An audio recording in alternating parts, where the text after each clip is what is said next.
പ്രാണഭവായ നമഃ. നമസ്കാരം.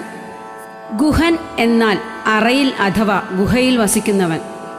നിരന്തരം ഗുഹന്റെ അഥവാ കാർത്തികേയന്റെ നാമങ്ങൾ ചൊല്ലി സ്തുതിക്കുന്നവന്റെ ഹൃദയമാകുന്ന ഗുഹയിൽ വസിക്കുന്നവൻ.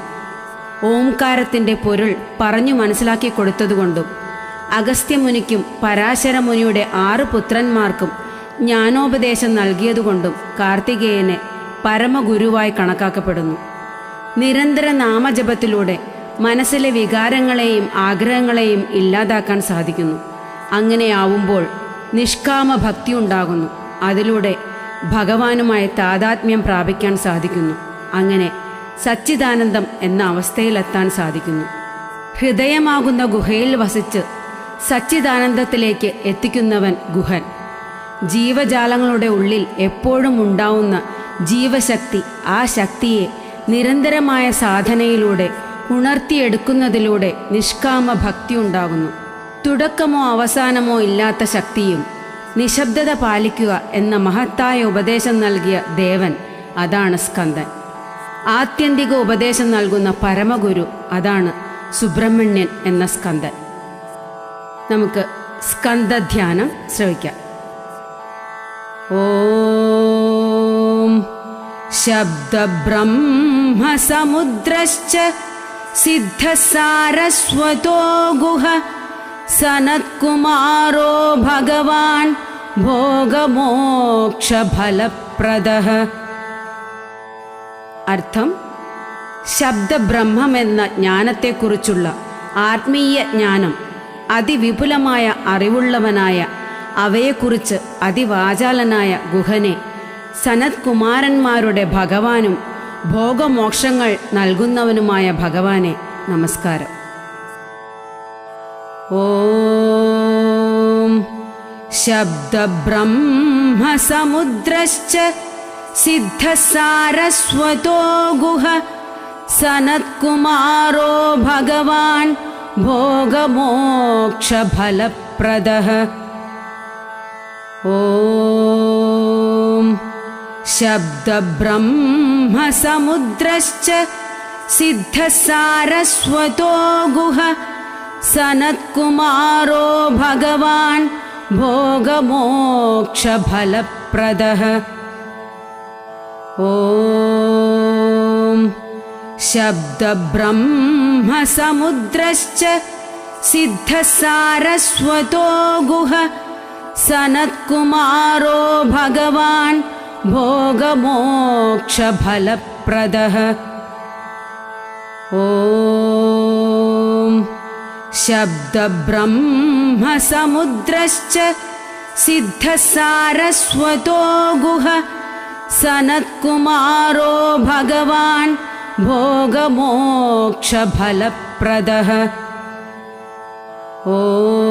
ഓം ശബ്ദബ്രഹ്മസമുദ്രശ്ച സിദ്ധസാരസ്വതോ ഗുഹ സനത്കുമാരോ ഭഗവാൻ ഭോഗമോക്ഷഫലപ്രദഃ. ഓം ശബ്ദബ്രഹ്മസമുദ്രശ്ച സിദ്ധസാരസ്വതോ ഗുഹ സനത്കുമാരോ ഭഗവാൻ ഭോഗമോക്ഷഫലപ്രദഃ.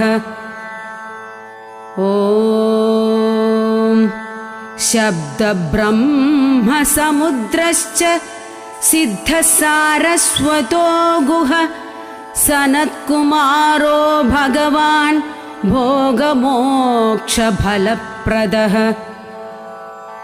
ഓം ശബ്ദബ്രഹ്മസമുദ്രശ്ച സിദ്ധസാരസ്വതോ ഗുഹ സനത്കുമാരോ ഭഗവാൻ ഭോഗമോക്ഷഫലപ്രദഃ.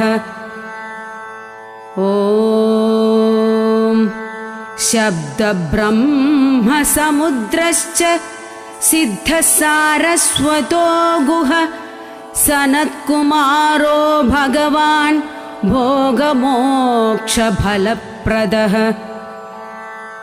ഓം ശബ്ദബ്രഹ്മസമുദ്രശ്ച सिद्धः सारस्वतो गुह सनत्कुमारो भगवान् भोगमोक्षफलप्रदः। ॐ शब्दब्रह्मसमुद्रश्च सिद्धः सारस्वतो गुह सनत्कुमारो भगवान् भोगमोक्षफलप्रदः। ॐ शब्दब्रह्मसमुद्रश्च सिद्धः सारस्वतो गुह सनत्कुमारो भगवान् भोगमोक्षफलप्रदः। ॐ शब्दब्रह्मसमुद्रश्च सिद्धः सारस्वतो गुह सनत्कुमारो भगवान् भोगमोक्षफलप्रदः। ॐ शब्दब्रह्मसमुद्रश्च सिद्धः सारस्वतो गुह सनत्कुमारो भगवान् भोगमोक्षफलप्रदः। ॐ शब्दब्रह्मसमुद्रश्च सिद्धः सारस्वतो गुह सनत्कुमारो भगवान् भोगमोक्षफलप्रदः। ॐ शब्दब्रह्मसमुद्रश्च सिद्धः सारस्वतो गुह सनत्कुमारो भगवान् भोगमोक्षफलप्रदः। ॐ शब्दब्रह्मसमुद्रश्च सिद्धः सारस्वतो गुह सनत्कुमारो भगवान् भोगमोक्षफलप्रदः। ॐ शब्दब्रह्मसमुद्रश्च सिद्धः सारस्वतो गुह सनत्कुमारो भगवान् भोगमोक्षफलप्रदः। ॐ शब्दब्रह्मसमुद्रश्च सिद्धः सारस्वतो गुह सनत्कुमारो भगवान् भोगमोक्षफलप्रदः। ॐ शब्दब्रह्मसमुद्रश्च सिद्धः सारस्वतो गुह सनत्कुमारो भगवान् भोगमोक्षफलप्रदः। ॐ शब्दब्रह्मसमुद्रश्च सिद्धः सारस्वतो गुह सनत्कुमारो भगवान् भोगमोक्षफलप्रदः।